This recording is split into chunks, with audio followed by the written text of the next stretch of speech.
येणाऱ्यांचे स्वागत करतात ती घराची दारे। आपले घर, बंगला, ऑफिस, फार्म हाऊस यासाठी सुंदर डिझाईन केलेली jumbo French door, safety door आणि तीही 18 गेज GI सेक्शन मटेरियल वापरून आणि 80 मायक्रॉन पावडर कोटिंग केलेली, संपूर्णपणे मेंटेनन्स फ्री।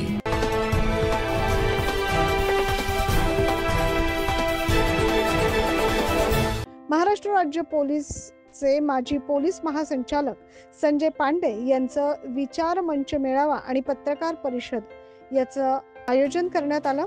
उत्सव मंगल कार्यालय या ठिकाणी हा मेळावा संपन्न झाला। या मेळाव्याचं उद्घाटन प्रमुख पाहुणे माजी पोलीस महासंचालक संजय पांडे यांच्या उपस्थितीत झाले। यावेळी संजय पांडे यांनी नाशिक रोड येथील छत्रपती शिवाजी महाराज व डॉक्टर बाबासाहेब आंबेडकर यांचे स्मारक इथे जाऊन पुष्पहार अर्पण केला। तर प्रमुख पाहुण्यांच्या हस्ते दीप प्रज्वलन करून या कार्यक्रमाची सुरुवात करण्यात आली। यावेळी सेवानिवृत्त सहाय्यक पोलीस निरीक्षक शामराव भोसले यांनी माजी पोलीस महासंचालक संजय पांडे यांचा शाल आणि श्रीफळ देऊन सत्कार केला। या मेळाव्याप्रसंगी संजय पांडे यांनी जनसेवक सेवानिवृत्त सहाय्यक पोलीस निरीक्षक शामराव भोसले हे 126 देवळाली मतदारसंघातून निवडणूक लढवतील अशी घोषणा केली।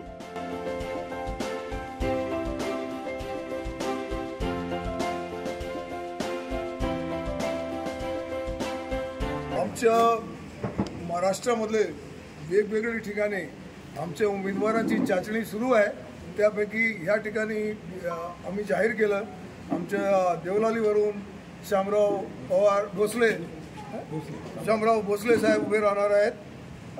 त्यांना आमचा पाठिंबा आहे। तसेच या ठिकाणी बसलेले मंगेश गोयल हे विरारवरून 132 विधानसभा क्षेत्रातून उभं राहणार आहे। मी स्वतः आता कोणताही लीडर असला की स्वतः आपण जर नाही लढलं तर ते लीडरशिप कशी, तर मी स्वतः 164 वर्सोवा मतदारसंघातून उभा राहणार आहोत। मुंबईवरून आमच्या सोबतचे मिस्टर परत पवार साहेब आहेत, ते वडालावरून उभे राहणार आहेत। ते असे आमचे 4 उमेदवारांची आता जवळजवळ निवड केलेली आहे। इतर राहिलेले आम्ही जवळजवळ 10 उमेदवार उभे करणार आहोत। ते आम्ही लवकरच त्यांचे नाव पण जाहीर करणार। त्यांची चाचणी सुरू आहे। आपल्या पक्षाचं नेमकं नाव काय आहे? आम्ही आमच्या पक्षाचं नाव राष्ट्रीय जनहित पार्टी असं आम्ही नियोजित केलेलं आहे। अजून त्याचं रजिस्ट्रेशन झालं नाही। काही दिवसांनी जेव्हा त्याचं रजिस्ट्रेशन होईल ते आपल्याला त्याची कल्पना होईल, पण अजून रजिस्ट्रेशनची प्रक्रिया सुरू झाली नाही। आमचे बरेचसे पोलीस बांधवांचे मत होता त्याप्रमाणे पक्षाच्या बाबतीत कोणत्या मुद्द्यावर तुम्ही निवडणूक काय अजेंडा घेऊन आपण निवडणूक लढवणार आहोत हे शामराव भोसले यांनी याप्रसंगी सांगितलं। देवळाली मतदारसंघात जवळपास 30 वर्ष नोकरी केलेली आहे। त्यामुळे माझ्याजवळ 5 गुण आहे। प्रथम मी पोलीस होतो, दुसरे माझे सर्व जाती धर्माचे मित्र आहे, तिसरा गुण माझा आहे की मी एक मोठं सामाजिक काम केलं, प्रत्येक पोलीस स्टेशनला मंदिरं बांधले, चौथा गुण माझा आहे की मी निर्व्यसनी आहे, आणि 5वा गुण माझा असा आहे की माझ्या आडनावामध्ये भोसले आहे।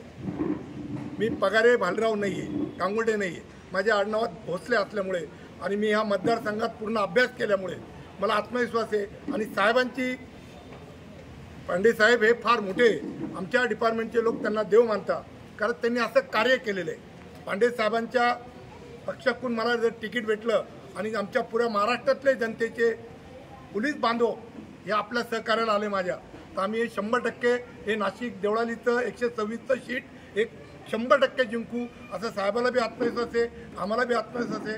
साहेब तशी बोलणी करताय, पण जे महाराष्ट्रातले जे कर्मचारी आमचे सर्व आहे ते साहेबांच्या शब्दावर आपल्यासाठी ते मेहनत करायला तयार आहे, तन मन धनापासून। आणि मला आत्मविश्वास आहे, मी आज देवळाली मतदारसंघामध्ये फार काम केलेलं आहे।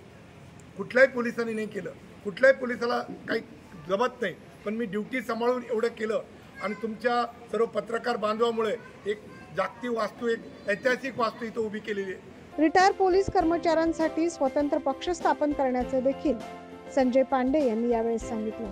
आतापर्यंत ज्या पोलिसांनी देशाची सेवा केली त्यांनी निवृत्तीनंतर आपल्या पक्षामार्फत जनहिताचे कार्य करावे तसेच येत्या काही दिवसात स्वतंत्र पक्ष स्थापन करून त्या माध्यमातून रिटायर पोलीस कर्मचारी यांनी आपल्या पक्षामार्फत निवडणुका लढवण्याचं ध्येय असल्याचं संजय पांडे यांनी प्रसारमाध्यमांशी बोलताना सांगितलं. या कार्यक्रमाचे नियोजन जनसेवक शामराव भोसले यांचे मित्र परिवार तसेच भीमराव पवार, अभिजित भोसले, फ्रान्सिस खडांगळे, आनंद पवार, शंकर सोळंके, तेजस साळवे, कार्तिक निकम, बबलू सय्यद, रोशन सुरवाडे, सिद्धार्थ भोसले, गणेश पाईकराव, रोहन सुरवाडे, योगेश नागरे, सुरेखा भोसले आदींचे सहकार्य लाभले. तसेच मोठ्या संख्येने या कार्यक्रमाला मित्र परिवार देखील उपस्थित होता. न्यूज महाराष्ट्रासाठी प्रतिनिधी जितेंद्र नरवाडे.